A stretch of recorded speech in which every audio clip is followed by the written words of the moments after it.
Can you explain the concept of code debt to our audience, Hunter? Well, also referred to as technical debt.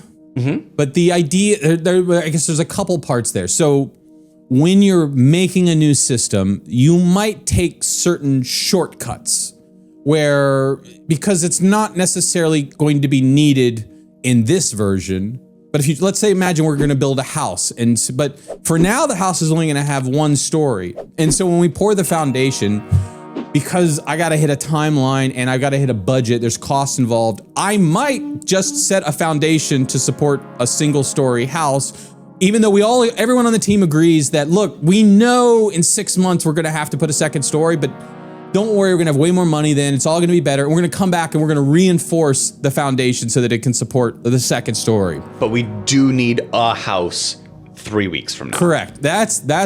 We can't bargain that. And then what always happens, and I really do mean always, like 99.9999% of the time, 6 months comes around. Okay, reminder, we need that second story.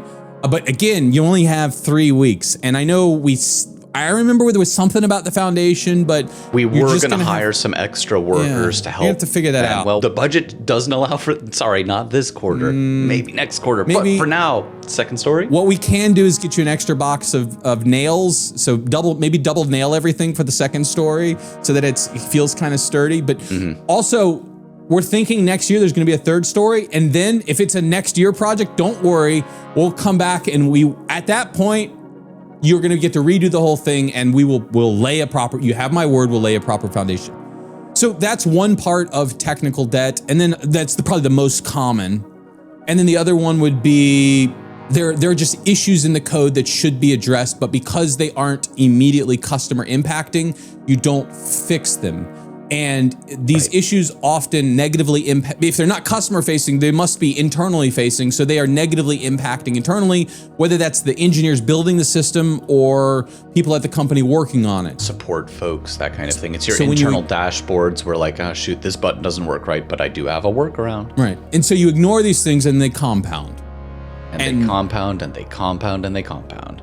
And if you can get, a quarter of a year's worth of work done in 3 days, 1 month and a day, well, you can make a lot of code debt really quickly, a lot of technical debt. And if there's one thing product managers and board members love, it's to be told, we're not going to ship any new features for a while. We have to start paying down that debt. Right.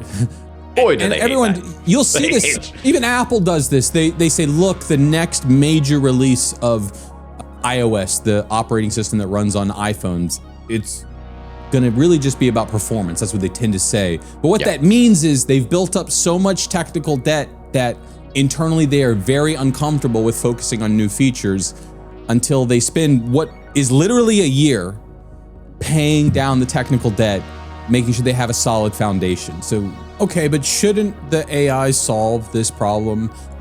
Shouldn't the AI be constantly reviewing the systems, finding these issues, finding these optimizations? Well, it's not asked to. You'd have to ask it, hey, we need the self-improvement loop. But wait, but you can ask it. You can ask it today. You can set up a regularly scheduled job. That's the thing. No one does. You get to, I need to ship this product.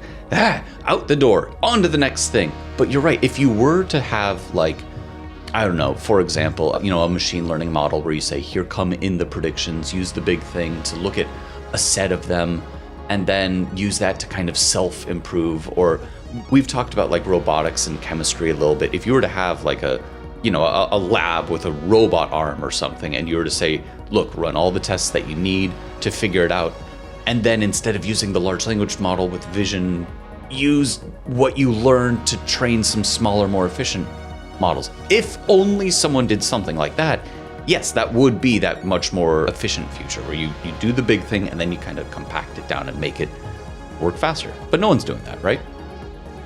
No, people are doing that. The challenge that I hear from speaking with other CTOs in a couple groups, we have these roundtable discussions, the thing that gets brought up is, look, I can run, there's a number of different, Devin's one, the AI agent, but they're all, that will basically constantly look at your code and try to find optimizations and try to find bugs and look at your security stuff. and try to find small improvements, and then they submit them. But what happens is they wake up every day with 10 new ideas, and it would take them all day to review these ideas, but they've got other stuff they need to do. And we are not yet at the place where anything but like very small companies are comfortable with the idea that code from the AI automatically just gets accepted into what is being sold to customers. In general, the rule is still a human must look at it, whether or not they are, but a human is responsible. There must be a human sin eater for each of these contributions, or at least reviewer. Right, and so they get overwhelmed by these tools. It becomes counterproductive. I wake up and there's all this stuff and I got to go through it. Is this real? Do I like this idea? Do I not? And so I'm just spending all day looking at these things that may or may not make small improvements. And they're all sort of technical deady things. They're not customer facing. And so now I'm just sort of in this purgatory of doing this, and I kind of hate my job and blah.